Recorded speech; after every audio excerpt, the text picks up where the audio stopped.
persembahan termasuk hadirat Tuhan. Dan cuma saya undang untuk bangkit berdiri, kita akan pujian Yesus.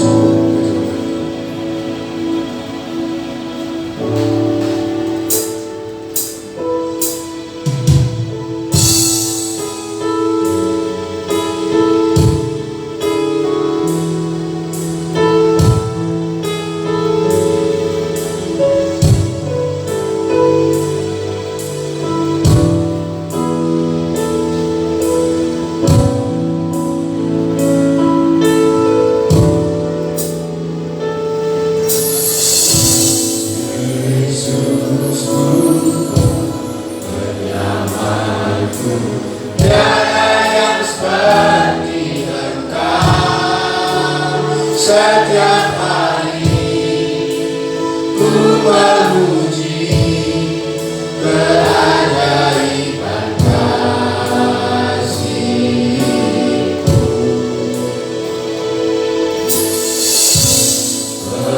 Menghibur, menebus, menaratkan kekuatan, dialah semua yang bernafas, tak berhenti menyembah-Mu.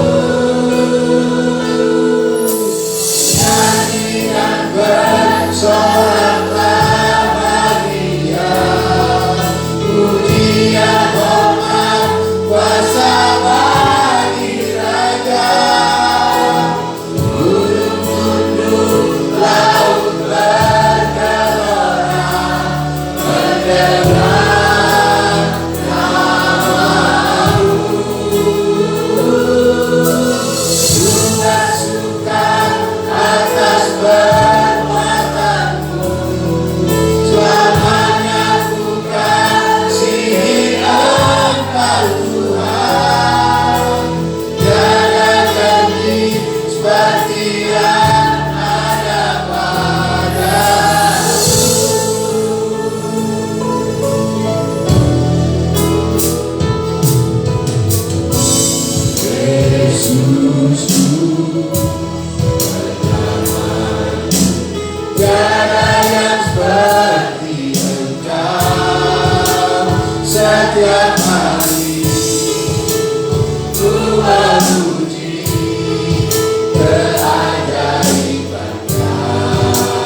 janji seperti yang ada padamu.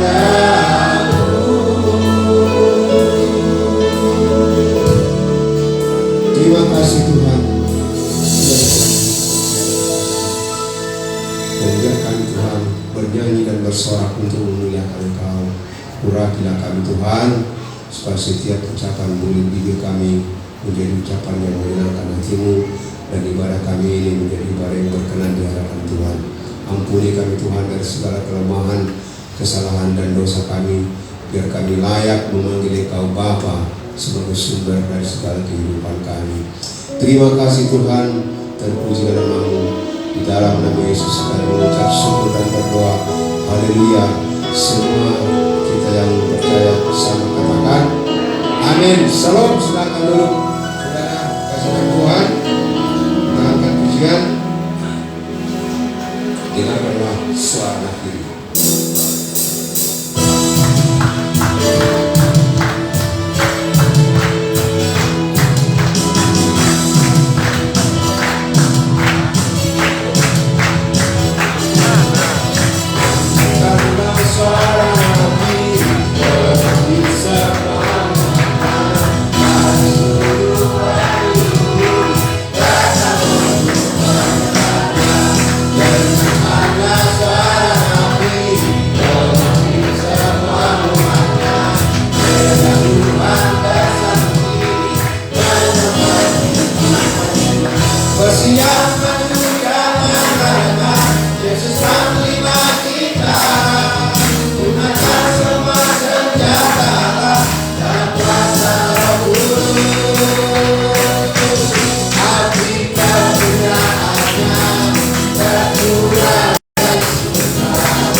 Saat ini kita akan menyambut kebenaran firman Tuhan.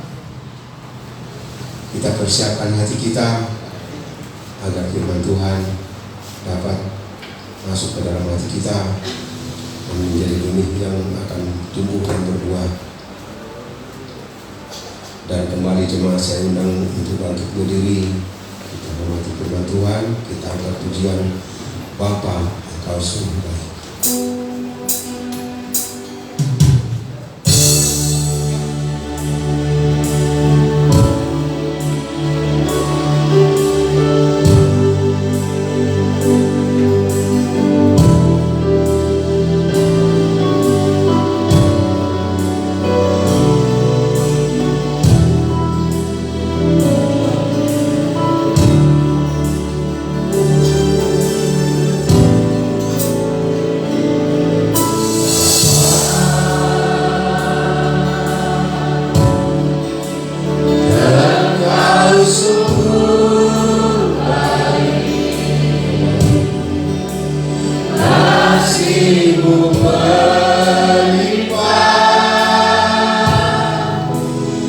Selalu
Tuhan Allah yang berkuasa,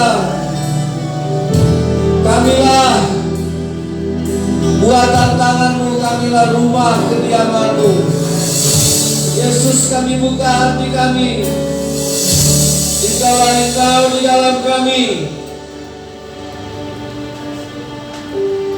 karena kami adalah tempat kediaman-Mu. Roh Kudus, penuhilah kami. Roh Allah yang hidup lingkupi kami. Roh pengenalan akan Tuhan, roh pengertian, roh takut akan Tuhan. Penuhilah hati kami, penuhilah jiwa kami. Roh Kudus, Engkaulah yang menghidupkan kami. Engkaulah yang menghidupkan setiap benih firman Tuhan yang jatuh di dalam hati kami.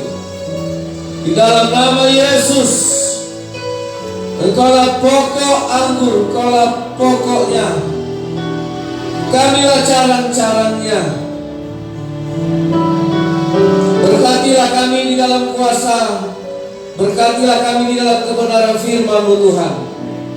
Dalam nama Yesus, kami sambut firman Tuhan ini, kebenaran yang menghidupkan, kebenaran yang memerdekakan kami dari segala kebodohan kami, kebenaran yang melepaskan kami dari segala keduniawian dan hawa nafsu dunia, kebenaran yang menumbuhkan damai sejahtera, sukacita yang besar. Haleluya. Dalam nama Tuhan Yesus kami berdoa. Amin. Puji Tuhan. Haleluya. Silakan duduk. Shalom. Haleluya. Puji Tuhan. Masih kurang semangat. Shalom. Sukacita saja. Amin. Ya, kita senyum dulu ya. Senyum. Give your smile. Haleluya. Saya minum dulu. Nah, saudara yang dikasih oleh Tuhan, minggu lalu saya ibadah di hotel tempat kami nginap, Gereja Karismatik Immanuel online. Ya, kita ibadah virtual. Jadi kita datang ke gereja, pendeta khotbah lewat monitor, lewat layar. Ya, saudara yang dikasih oleh Tuhan, kita bersyukur masih bisa ibadah. Tatap muka, lebih bersyukur lagi kita bisa ibadah bertemu dengan Tuhan. Amin. Saudara, hari ini saya mau menguji apakah benar saudara sudah terima Yesus atau belum. Apakah saudara sudah percaya?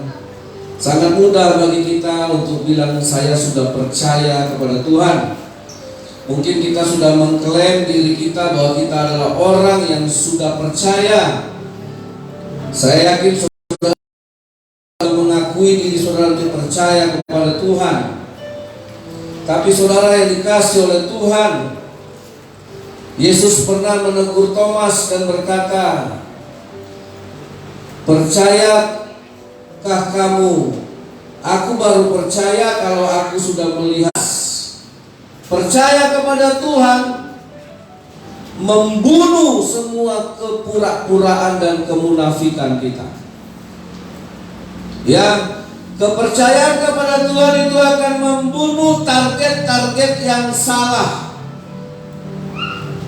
Karena arti dosa adalah meleset. Ibarat ini jadi sasaran tembak, ya.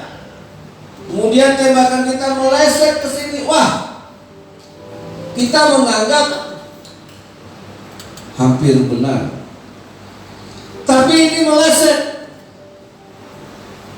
saudara. Nah, dosa itu meleset. Nah, saudara siapa yang sudah percaya Yesus? Nah, saya kasih ilustrasi sederhana aja. Percaya kepada Yesus ialah kalau Yesus ada di dalam orang itu. Ya, percaya kepada Yesus kalau Yesus itu hidup di dalam kita. Nah, seperti di dalam gelas saya ini ada air. Saudara percaya? Karena nampak airnya kan? Ya. Gelas ini berisi air. Ketika air ini digoncang, yang keluar apa? Yang keluar air. Karena air yang ada di dalamnya. Saudara yang dikasihi oleh Tuhan, benarkah kita sudah percaya kepada Tuhan? Apabila kita digoncang, apabila kita diganggu, apabila kita diuji, apabila kita dicobai, apabila kita mengalami tekanan, maka yang seharusnya keluar adalah yang ada di dalam kita. Siapa yang ada di dalam kita? Yesus Kristus.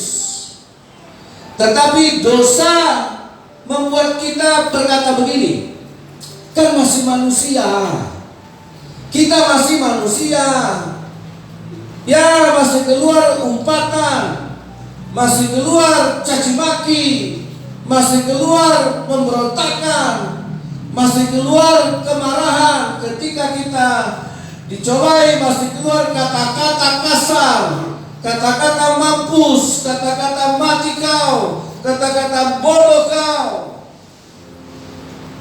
Nah, saudara yang dikasihi oleh Tuhan, ya firman Allah tidak ada di dalam kita. Nah, saudara, makanya tadi saya katakan di awal, percaya kepada Allah itu akan membunuh, mematikan semua kepura-puraan. Sehingga kita melayani di gereja ini tidak lip service.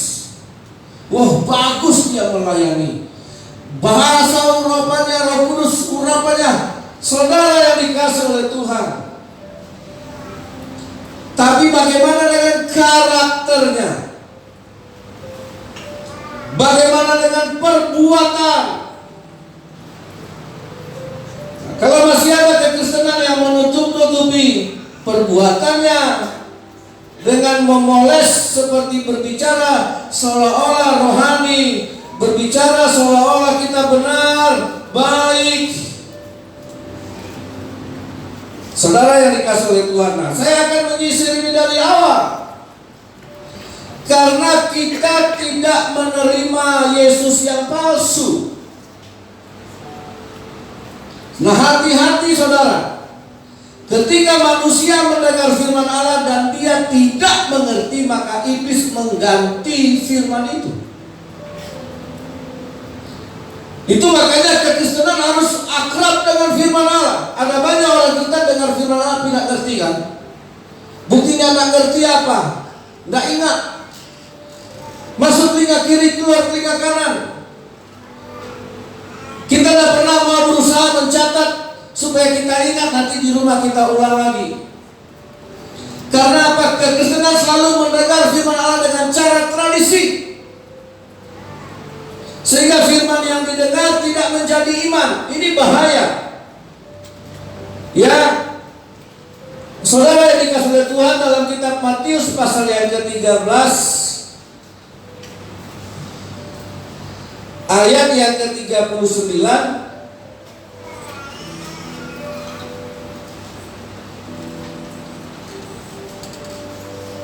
mari kita baca.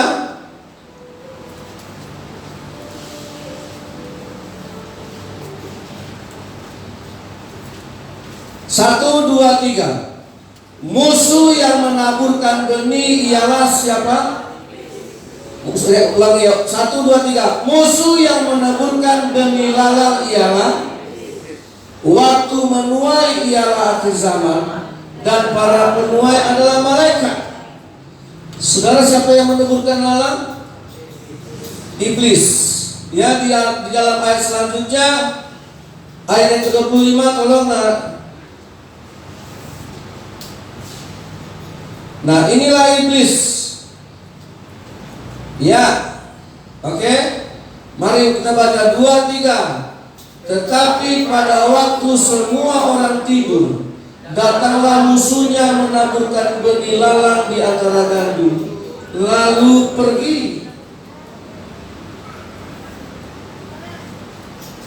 Saudara pernah mendengar Yesus mengutuk pohon ara?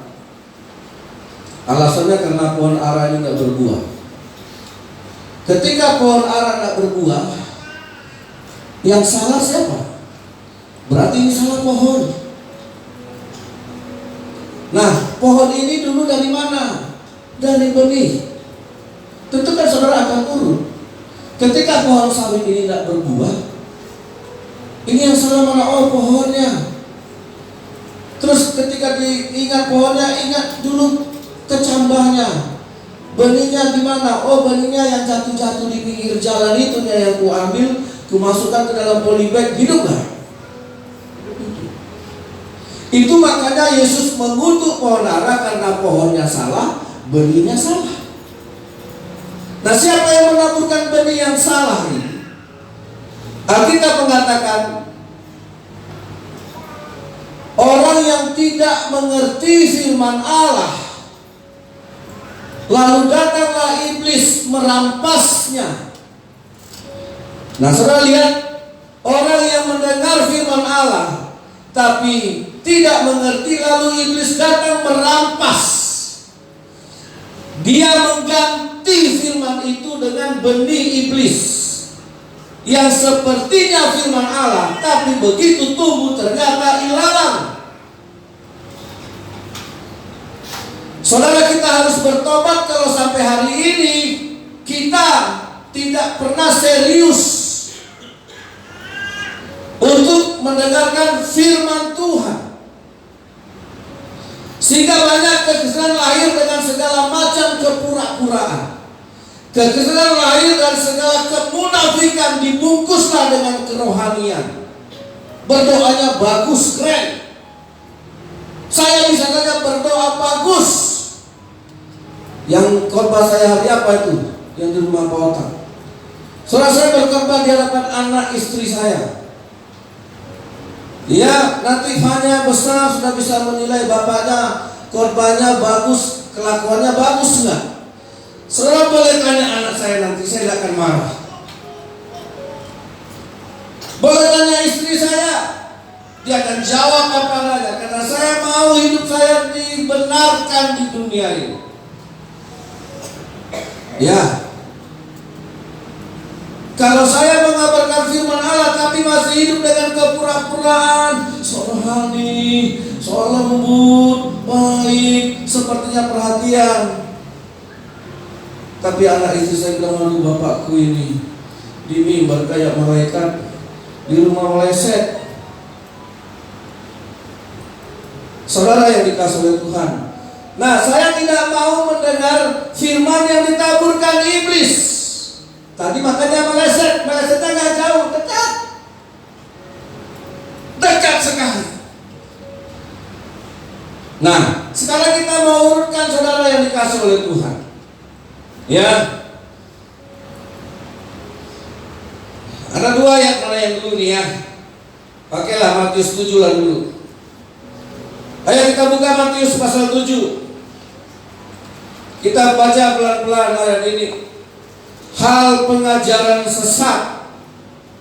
Ya. Ayat 16. Ayat 15. Waspadalah terhadap nabi-nabi palsu. Ingat, nabi-nabi palsu ini datang dengan firman Tuhan, bukan firman Tuhan. Gini saudara, firman Tuhannya ya bilang firman Tuhan, tapi orang yang membawanya palsu.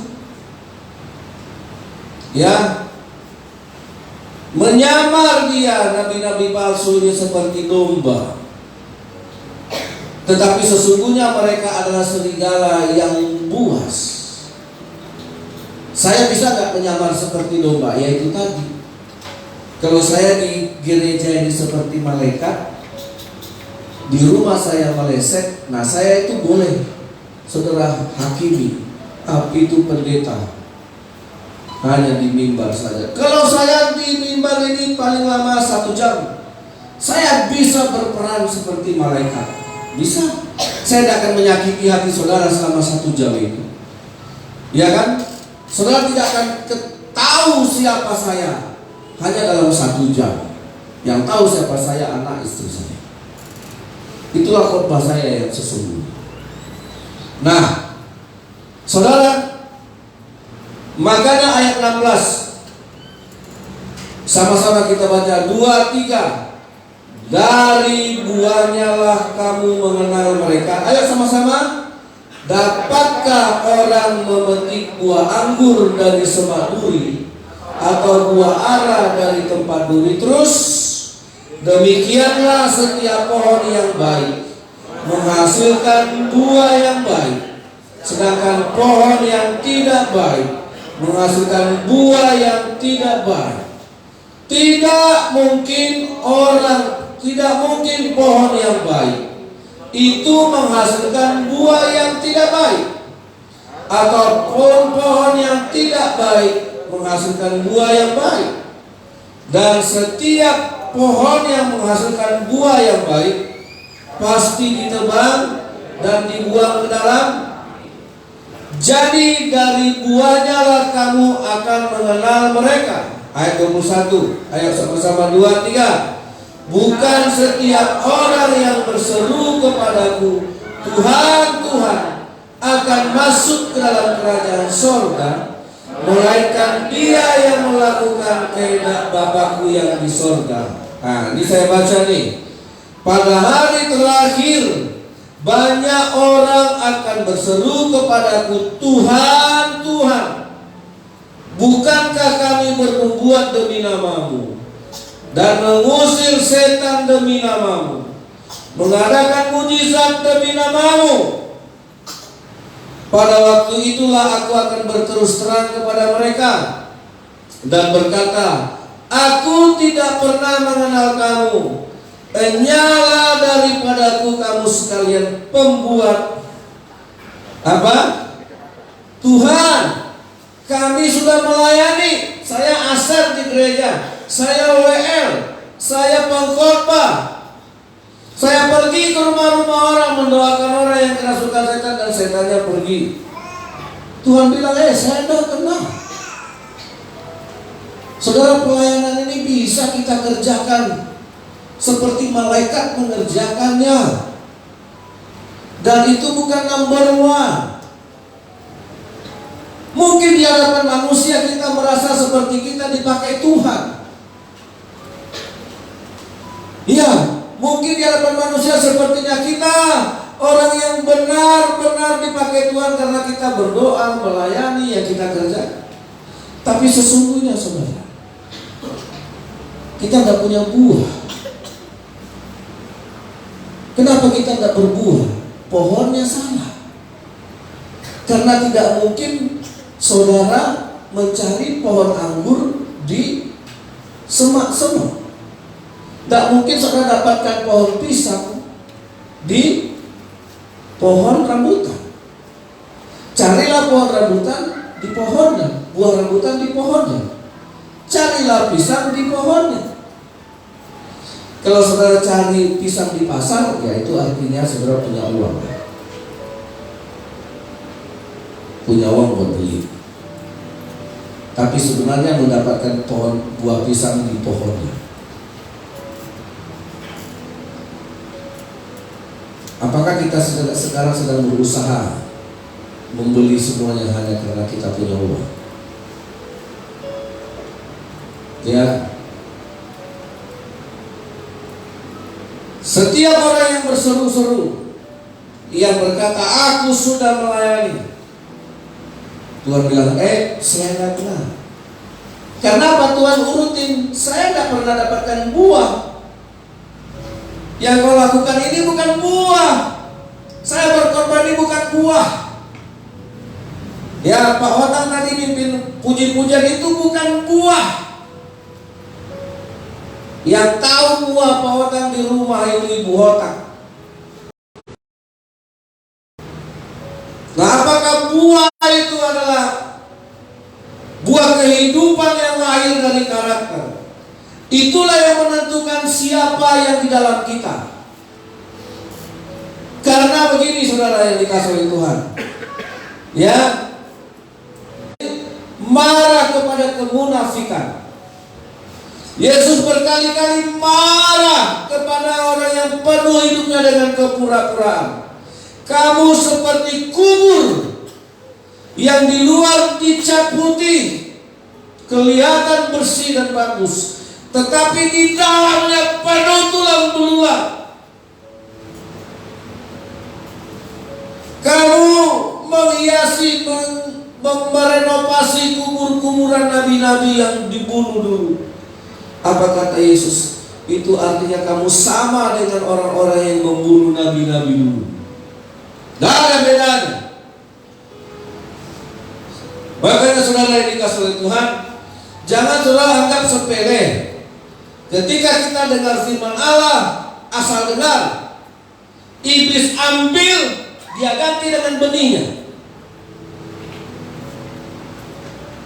Nah, itulah yang disebut dengan kepalsuan. Nah, tidak ada orang Kristen yang tahu kalau benih yang diambilnya, benih yang dia dengar itu ternyata yang sudah dari iblis. Apa sih khotbah pendeta tadi? Saudara, pendeta tadi khotbah apa? Firman Tuhan tadi apa? Makanya Yakobus banyak kondisi kekristenan seperti orang bercermin. Begitu dia tinggalkan cermin, dia lupa wajahnya seperti apa lagi. Dia tidak ingat lagi. Ya, ini hati-hati saudara. Nah, kita lihat saudara. Jadi ketika kita tidak ditemukan oleh Tuhan berbuah, berarti yang salah pohon. Karena iblis sudah mengganti benih tadi gara-gara kita tidak ngerti. Dan gara-gara kita sama firman Allah kan cuek. Sama firman Allah kan kita apa? Enggak serius. Sama firman Allah kita kan enggak cinta gitu. Sama firman Allah kan kita enggak suka. Halo? Siapa yang suka firman Allah? Haleluya. Siapa yang mencintai firman Tuhan? Makanya dikatakan Daud, orang yang menyukai firman Allah, dia akan merenungkannya siang dan malam, dan hidupnya akan seperti pohon. Pohon yang di mana? Pohon yang ditanam di tepi aliran air, yang selalu yang berbuah pada musimnya, tidak layu daunnya, apa saja yang dibuatnya berhasil. Karena pohon ini berasal dari benih yang benar, bukan benih yang ditukar oleh iblis. Jadi saudara perhatikan, kita yang tahu diri kita, seriuskah kita selama ini mendengar firman Allah? Selama kita tidak pernah serius, selama kita tidak pernah belajar memahami, selama kita tidak pernah berusaha mencintai, selama itulah sudah berlangsung iblis mengganti firman itu dengan benihnya sendiri. Makanya banyak lahir Kristen palsu. Ya, orang yang tidak mendengar firman Allah, orang yang mendengar firman Allah tapi dia tidak ngerti. Tidak ngerti bukan karena kita bodoh. Ya, tidak ngerti tapi karena kita bebal. Kita tidak ngerti karena kita tidak pernah mau ngerti. Yang kita mau dari Tuhan itu cuma mujizatnya saja.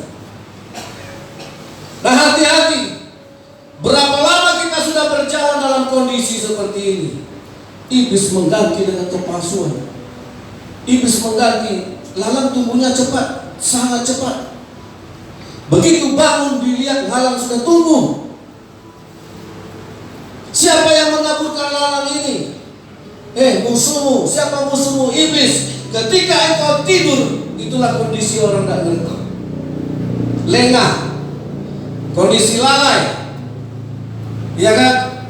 Kondisi sibuk, kondisi cuek, tidak mau tahu. Disitulah iblis menggantinya.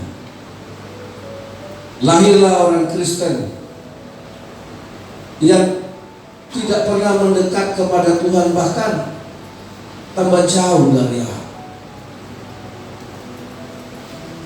Saudara, saya lama merenungkan ini ketika saya dulu kebaktian. Karena pendetanya bicara tentang menabur, masalah memberi, pikiran saya lain. Saya bicara menabur, saya ingat Yesus pernah kau kutuk pohon ara. Gara-gara pohon ara itu tidak berbuah. Ketika Yesus tidak temukan buahnya, ini yang berarti salah pohonnya. Ketika Yesus dekati pohonnya, dia tahu ini benihnya salah, makanya ditebang, makanya dikutuk dan kering, karena ini bukan benih dari saya, kata Tuhan. Amin. Amin. Tuhan tahu apakah hidup kita itu benih dari Dia atau tidak. Jadi kalau Tuhan tebang, jangan marah. Kenapa Tuhan, aku sudah melayani? Aku sudah melayani. Kenapa Tuhan bilang tidak kenal? Salah buahnya, salah pohonnya, salah benihnya.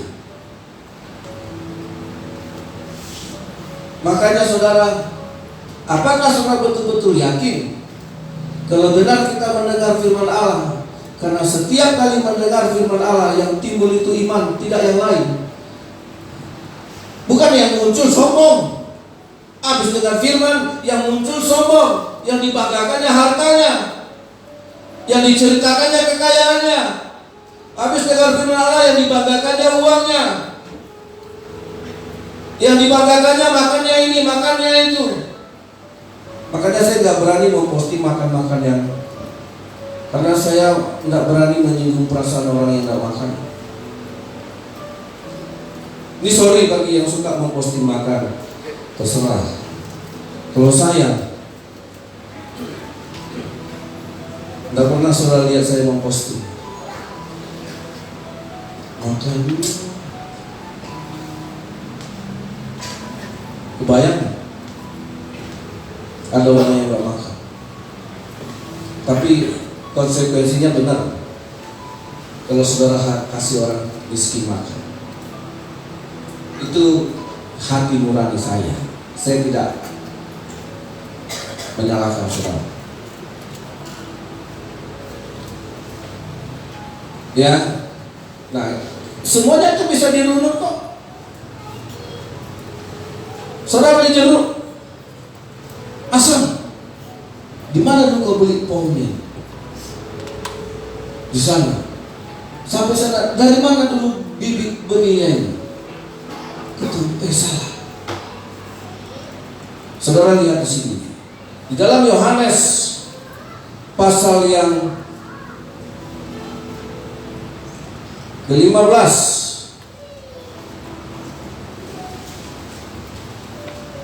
Ayo baca sama-sama dengan saya. Ini contohnya pohon, namanya pohon anggur. Pokok anggur yang benar. Ini judulnya sangat pas. Itu dimulai dengan judul perikop pokok anggur yang benar. Ayat 1 saya baca, ayat 2 jemaat baca. Ganti-gantian kita ya. Akulah pokok anggur yang benar. Dan siapa pengusahanya? Bapak saya, kata Tuhan. Ya, ini supaya nanti bisa menghasilkan buah yang benar. Dimulai dari yang punya. Jadi gak tertukar benihnya, saudara. Ayat 2 silakan. 2, 3.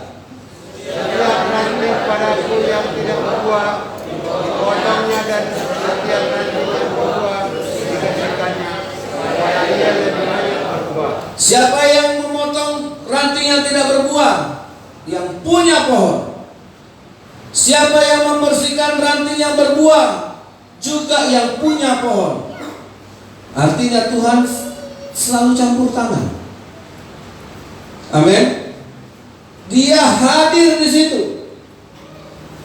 Ayat 3. Kamu memang sudah bersih karena firman yang telah kukatakan kepadamu. Ayat 4, 2, 3. Tinggallah di dalam aku di dalam kamu, sama seperti ranting tidak dapat berbuah dari dirinya sendiri kalau dia tidak dapat berbuah. Demikian juga kamu Ya, saudara, ayat yang kelima, akulah. Siapa Yesus? Yesus berkata, akulah pokok. Yang punya pokok Tuhan. Akulah pokok anggur dan kamulah, saudara dan saya, ranting-rantingnya. Ranting-ranting inilah yang akan menghasilkan buah yang seperti pohonnya. Karena ranting tidak bisa menghasilkan buah sendiri. Siapa manusia kalau lahir buah kesombongan daripadamu? Berarti pohonnya bukan Tuhan. Kalau ada kesombongan yang lahir dari kita, pohonnya salah. Kalau ada keserakahan, kelicikan yang lahir dari hidup kita, berarti pohonnya salah. Kalau ini isinya air, yang keluar digoncang air. Kalau ini isinya Yesus, yang digoncang Yesus. Kalau pokoknya Yesus, buahnya juga harus Tuhan Yesus. Kalau yang lahir daripada kita keegoisan, kita seperti orang mati rasa. Kita nggak pernah mau peduli, nggak hormat sama orang tua udah jungkir balik, udah kerja capek, masih tidur. Anak-anak bertobat, pohonmu salah. Ya, kalau hanya tahu minta uang saja, jangan-jangan yang tumbuh lalang. Nah, saudara yang dikasih oleh Tuhan, akulah pokok anggur dan kamulah ranting-rantingnya. Barang siapa tinggal di dalam aku dan aku di dalam dia, ia berbuah banyak. Sebab di luar aku kamu tidak dapat berbuat apa-apa. Ini jelas, pohonnya Yesus, rantingnya saya, buahnya buah anggur, bukan buah ulon, bukan buahnya pahotang, bukan buahnya patorus. Buah itu disebut nama sesuai dengan pohonnya. Amin. Segala kemuliaan bagi Tuhan. Haleluya. Amin. Tidak menjadi kesombongan kita. Ini punyaku, ini gara-gara aku, ini sumbangan aku, ini karena hebatku. Itu berarti pohonmu salah. Kalau pohonmu salah, bibitnya salah. Kalau bibitnya salah, yang nanam juga salah. Amin. Jelas? Halo? Ya, ini setali semua. Siapa dulu, kepada siapa kalau bibitnya? Oh iyalah pantas. Nah, orang sudah bisa menilai. Nah, saudara yang dikasih oleh Tuhan, ayat 6. Silakan jemaat 2-3. Barang siapa tidak tinggal di dalam aku, dia dibuang ke luar ranting dan menjadi kering. Kemudian orang tercapai ke dalam api terbakar. Jikalau kamu tinggal di dalam aku dan firman-Ku tinggal di dalam kamu, mintalah apa saja yang kamu kehendaki dan kamu akan menerimanya. Ayat 8 sama-sama. Dalam hal inilah Bapa-Ku dipermuliakan, yaitu jika kamu berbuah banyak. Murid. Siapa murid? Anak-anak siapa murid? Orang yang diajar, orang yang didisiplin. Ya, apa ukuran sebuah sekolah bagus menurut saudara? Oh, semua guru-gurunya tamatan dari UGM. Murid itu dari kata disciple. Indonesia menyebutnya disiplin. Murid itu lahir bukan dari bangku sekolah, tapi lahir dari disiplin. Makanya di sekolah kalau nggak ada disiplin, dia nggak sekolah. Kalau saudara diajar tanpa disiplin, kalau kita masuk ke gereja ini nggak pakai disiplin, Mau keluar masuk sukanya aja, ya itu sama saja tidak murid. Mau pulang sukanya, mau datang sukanya.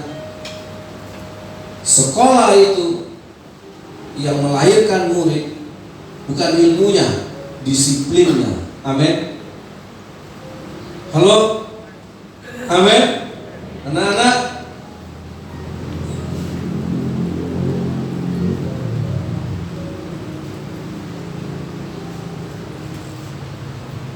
disiplin. Nyaman gak kita dengan kata disiplin? Kalau Pak Sintomo udah biasa.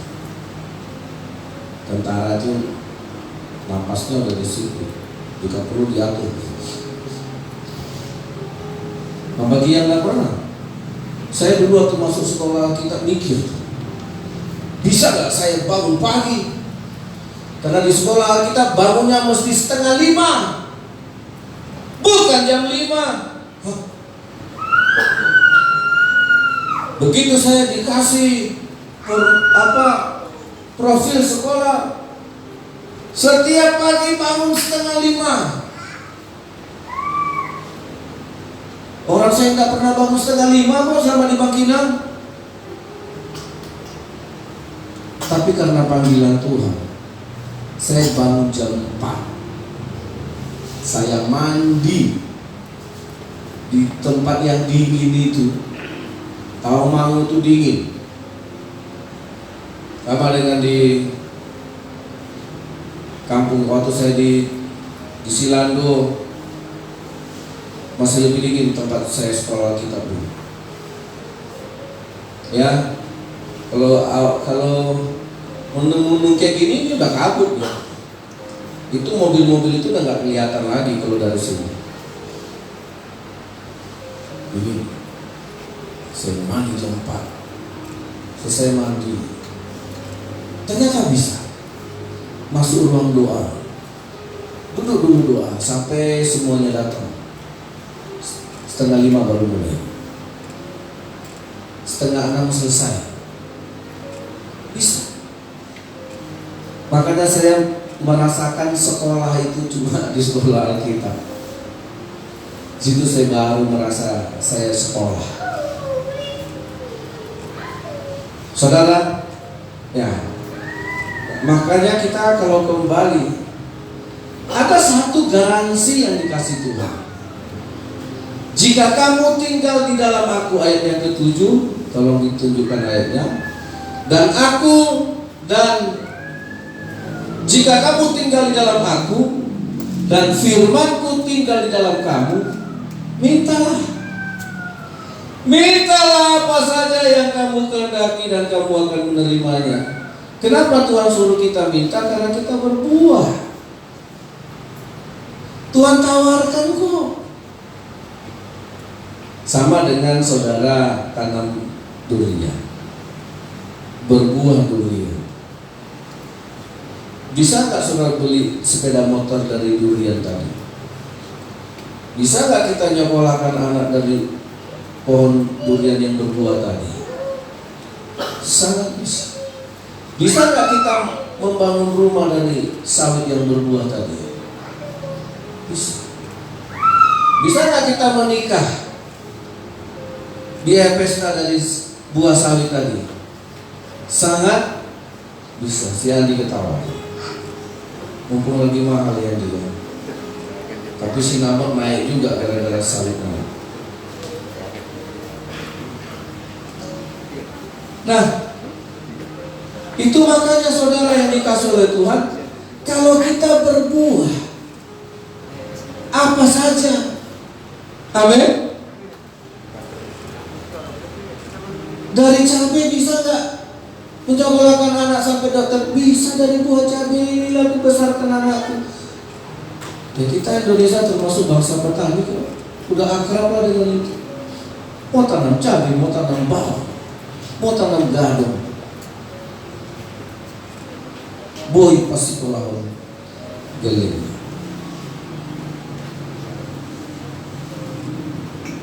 Nah, saudara, tapi itu buah ya. Nah, makanya saya tidak khawatir saya membesarkan anak saya. Bukan karena bapaknya berdoa, enggak.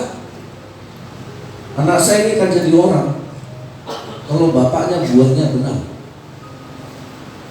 Itu saja. Saya nggak mau. Saya selalu bilang sama istri saya nggak mau munafik. Iya. Saudara mau koreksi saya juga boleh kok. Karena kapan lagi saudara koreksi? Mumpung saya belum mati. Kalau saudara sayang sama saya, aku ingin sekali pendetaku ini masuk surga, bah. Kalau saudara ingin saya masuk surga, kasih tahu kesalahan saya. Amin. Tapi kalau saudara ingin saya celaka, udah biarin aja sih. Kasih tahu. Saudara yang dikasih oleh Tuhan, ya, tinggal di dalam aku dan firman-Ku tinggal di dalam kamu. Jadi firman tadi iblis tak sempat menggantinya karena kita menangkap firman Allah itu. Makanya akan terjadi miss. Arti missnya di sini, saudara, bagi yang berpengalaman ya.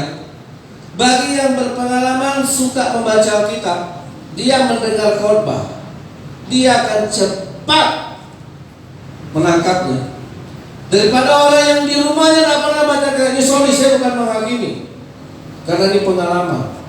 Ya mungkin saudara punya karunia lain, tapi up to you. Ini pengalaman saya dan pengalaman beberapa orang yang share, yang cerita dengan saya. Orang-orang yang punya kebiasaan dia membaca dan merenungkan firman Tuhan di rumah atau di kesehariannya, terus dia mendengar khotbah, maka responsifnya akan lebih cepat. Bahaya kalau orang di gereja dia ngantuk dengar khotbah. Saya sudah pastikan iblis menukar firman yang masuk itu dengan firman-Nya sendiri. Bahkan nggak tahu orang udah pulang dari gereja, wah, kenapa tidak dibangunkan? Iya. Mau malam mau tidur, aku mau tidur, jagai aku. Langsung tidur, amin ya besok pagi.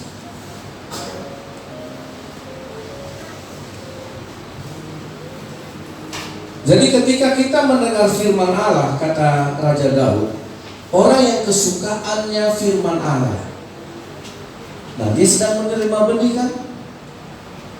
Dan dia seperti pohon yang kita baca. Saya yakin semua kita pasti berhasil. Berhasil itu ya dari pohon yang ditanam di mana dulu, benihnya dari mana dulu. Mazmur pasal 1. Berbahagialah, ayat 1 ya, berbahagialah orang yang tidak berjalan menurut nasihat orang fasik. Orang fasik ini Kristen palsu ya saudara, musang berbulu ayam. Bisa saja kita ngasih nasihat-nasihat yang palsu. Bukan karena orang gereja nasihatnya benar, tapi orang yang memberi nasihat benar kalau dia memiliki firman. Makanya kalau di dalam diri kita firman, yang keluar firman. Ya, kalau yang dalam diri kita Yesus, yang keluar juga Yesus. Ayat 2, tetapi yang kesukaannya ialah Taurat Tuhan, dan yang merenungkan Taurat itu siang dan kan ini. Ketika sudah suka, iblis tak punya kesempatan untuk mengganti benih yang sudah kita baca tadi. Maka orang yang menerima firman Allah itu seperti pohon yang ditanam di tepi aliran air, yang menghasilkan buahnya pada musimnya, dan yang tidak layu daunnya, apa saja yang diperbuatnya sukses. Selamat ya, congratulations. Wah, enak sekali kata-kata itu. Halo? Tapi apakah congratulations yang sudah terima itu seperti pohon? Atau hanya sebuah basa-basi?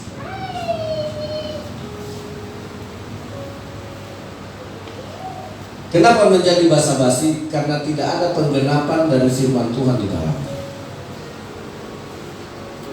Kenapa pohon itu menjadi sebuah pohon yang berhasil? Dan kalau ada orang yang mengucapkan congratulations, selamat ya, sukses, sudah buka perusahaan baru, sudah buka ladang baru.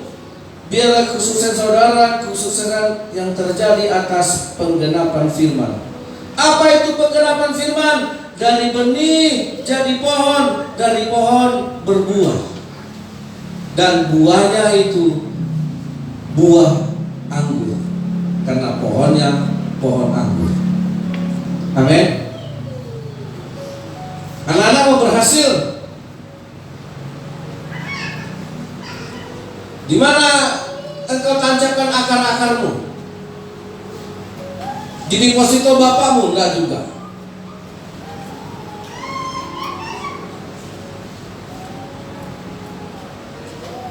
Ya, nah lihat di sini saudara. Lihat di dalam kitab Yeremia 17 ayat 8. Nah, sini dijelaskan ya. Yeremia 17 ayat 8.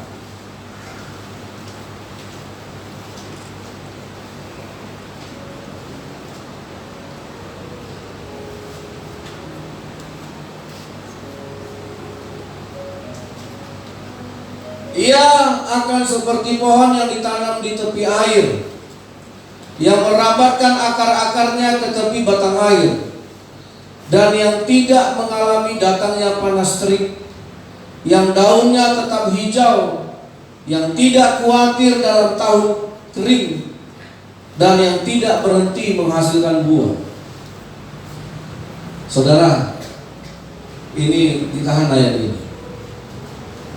Ya, di dunia ini kita akan menghadapi segala musuh. Barusan terjadi gempa di Pasaman Barat. Orang bisa tergoncang, rumah bisa roboh. Tapi apakah itu akan membuat satu kehidupan akan tumbang? Nah, makanya saudara yang dikasih oleh Tuhan, apa saja yang diperbuatnya berhasil ini ada pada akar. Kalau akar itu sudah menemukan mata air, seperti akar pohon sudah menemukan mata air, mau tidak hujan setahun sekalipun, it's okay. Tidak akan membuat hidupnya berhenti. Hujan boleh tidak turun, itu kan dia tidak takut sama musim kering. Kenapa? Mungkin awan tidak menurunkan hujan, bukan berarti dia tidak dapat air, karena akarnya di bawah bumi sana sudah menemukan mata air. Amin. Itu orang yang sukses. Kenapa ini terjadi? Nah, itu penggenapan firman Allah. Jadi jangan main-main dengan firman Allah. Kenapa daunnya tetap hijau padahal nggak disiram, padahal nggak dipupuk? Coba pupuk-pupuk sawit kita semua ketemu dengan sumber mata air yang menghidupkan. Tidak perlu Pak Otang beli pupuk. Kalau pupuk sawit pun tidak pupuk, Pak. Kenapa? Akarnya udah ketemu langsung. Enak lah koyak. Tidak beli pupuk. Daunnya tetap hijau. Tidak maksiat kata orang Minang. Tidak kan? Ini baru gajian 2 minggu buka sudah kering.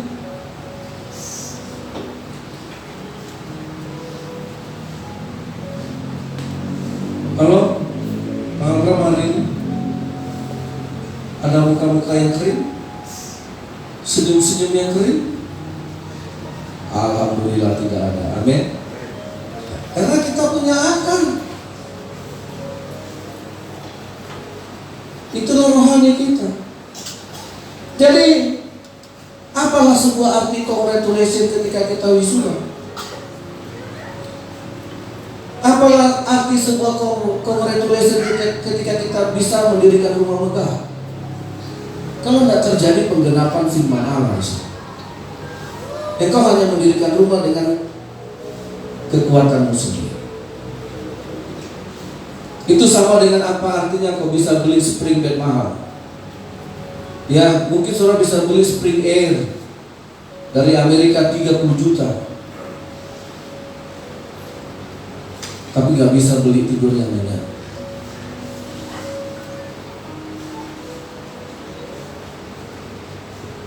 Saudara yang dikasih oleh Tuhan, saya suka ayat ini.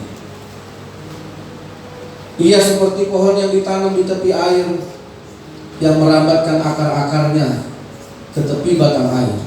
Apa yang menjadi akar dalam kehidupan saudara sekarang? Akar tidak pernah salah. Dia tahu kemana dia harus mencari makanan. Roh saudara itulah akarmu. Jasmani ini bukan akar, akan lapuk.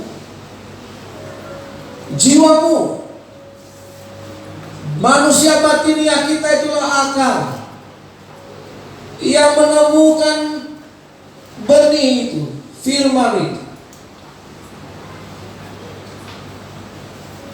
Ya, jadi kalau baca kitab jangan asal baca ya. Saya tahu rahasia firman Allah ini. Saudara akan pernah menemukan rahasianya kalau Alkitab nggak dibaca berulang-ulang. Ya, dari semua orang yang saya kenal yang pernah membaca Alkitab berulang-ulang, tamat, Kejadian tamat, baca sampai Wahyu, ulang lagi, terus begitu seterusnya. Itulah yang membuat kita mengerti. Karena sebenarnya kita ini manusia bodoh, tidak bisa sekali, mesti diulang. Ya, kita ini adalah manusia yang harus diulang-ulang. Tapi kita bosan kalau diulang terus. Tapi kita marah kalau diingatkan. Mama itu aja. Ayo, bagi kita yang sudah berumah tangga, berapa kali kita bertengkar dengan masalah yang sama?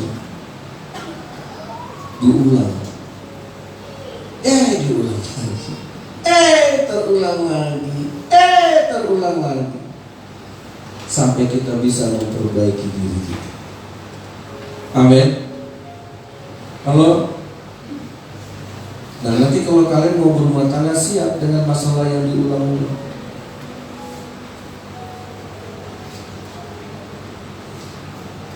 Makanya kalian harus punya kasih yang baru punya. Kalau enggak, bubar. Ya, kita enggak bisa kehilangan sumber. Bikin akar itu menemukan. Ya, uang sebanyak apapun kita cari, sebanyak apapun yang kita dapatkan, itu bisa kering ketika hujan tidak turun. Uang sebanyak apapun kalian cari, itu akan membuat kalian khawatir ketika sekarang terjadi perang di Ukraina. Orang sekarang sudah safe, jangan-jangan dolar turun, naik. Ya kan? Ya mungkin kita nggak sampai, belum terasa sampai hari ini. Apa kata Yunus? Jangan coba-coba bantu Ukraina. Siapa di antara kalian coba-coba bantu, kami akan memberi respon. Digituin aja Amerika nggak berani. Ukraina itu subur, saudara. Itu lebih subur dari tanahnya Israel ini. Bahkan lebih subur dari seluruh tanah yang ada di dunia ini. Ukraina itu punya humus tanah, lapisan usun humus haranya itu 15 meter. Jadi kalau kita gali, kita kubur, orang bisa tumbuh. Canda. Nah, kita sekali cangkuk udah ketemu batu, pasir, tanah liat. Ukraina itu 15 meter kita gali, masih tanah hitam. Tanahnya mantap. Tanah sawit di sana. Jadi keribu sawit, saudara. Ya. Jadi saudara yang dikasih oleh Tuhan, terakhir, saya rindu Tuhan ingin juga kita, apa yang kamu minta di dalam firman Tuhan. Doa yang paling hebat yang ditunjukkan oleh Yosua, karena firman tinggal di dalamnya, dia bisa berdoa apa saja. Ini terakhir ya, Yosua pasal yang ke-10. Mari kita lihat kesaksian Yosua ketika dia berdoa. Inilah doa yang dia di dalam firman dan firman di dalam dia. Yosua 10 ayat 12. Dan ini bukan doa-doa instan, doa cengeng ya. Ini doa seorang pemimpin, doa seorang yang bekerja, doa seorang yang lahir dari merenungan firman Allah. Yosua 10 ayat 12. Lalu Yosua berbicara kepada Tuhan pada hari Tuhan, menyerahkan orang Amori itu kepada orang Israel. Ia berkata di hadapan orang Israel, ya, ini Yosua. Yosua ini orang yang merenungkan firman Tuhan siang dan malam ya. Amin. Itu artinya dia sudah merambatkan akar-akarnya kemana? Kepada sumber mata air. Siapa air hidup itu? Tuhan Yesus. Ini Yosua yang berdoa, ini Yosua yang sudah merambatkan akar-akarnya seperti pohon merambatkannya ke air. Ingat itu latar belakang doa ini. Ia berkata di hadapan orang Israel, apa katanya? Ayo sama-sama 2, 3. Matahari berhentilah di atas Gibeon, dan engkau bulan di atas lembah Aijalon. Terus 2, 3. Maka berhentilah matahari dan bulan pun tidak bergerak sampai bangsa itu membalaskan dendamnya kepada musuhnya. Bukankah hal itu telah tertulis dalam kitab orang? Matahari tidak bergerak di tengah langit dan lambat-lambat terbenam kira-kira sehari penuh. Ayat 14. Belum pernah ada hari seperti itu, baik dahulu maupun kemudian, bahwa Tuhan mendengarkan permohonan seorang manusia secara demikian. Sebab yang berperang untuk orang Israel ialah ya. Saudara yang dikasih Allah, belum pernah ada orang yang berdoa seperti itu. Itu orbit berhenti. Siapa yang pernah berdoa bikin matahari berhenti kalau tidak Yosua? Makanya dikatakan tadi, apa saja yang kamu minta di dalam aku. Nah, kenapa doa Yosua dikabulkan? Karena ada firman di dalam orang ini. Bukan karena lantangnya, bukan karena doa puasanya, bukan karena air matanya. Dia bicara seperti Tuhan kepada Tuhan biasa. Dia berkata, Tuhan tolong supaya matahari berhenti. Berhenti ke matahari. Bulan berhenti. Kenapa? Saya mau tuntaskan ini kerjaan. Bukan tidur. Aku tidur dulu. Tuhan tidak menciptakan orang malas. Supaya aku bisa tuntaskan semua musuh-musuh yang Tuhan sudah serahkan di tanah Kanaan. Nah, gereja sekarang, Tuhan engkau yang hancurkan, Tuhan patahkan, terus kita bohong. Tuhan berkati aku, habis itu pergi ke lampu. Ya, gimana Tuhan memberkati? Iya. Kenapa Tuhan menjawab doa Yosua? Karena Yosua mau menggenapkan firman Allah.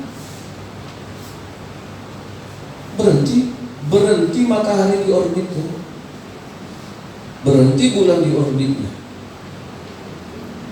Itu doa. Mintalah apa saja kalau aku tinggal di dalam kamu dan firmanku tinggal di dalam kamu, mintalah apa saja. Itu yang terjadi dengan Yusuf. Dia nggak minta berkat, dia minta matahari berhenti supaya dia bisa. Amin. Tuhan memberkati kita. Hidupku menggenapi firman.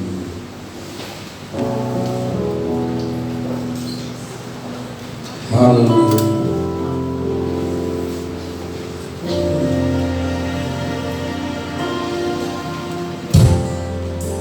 Haleluya. Kita nyanyikan pujian ini.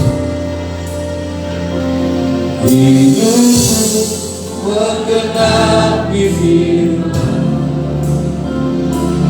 tanda mujizat sertai setiap langkahku. Kau bersamaku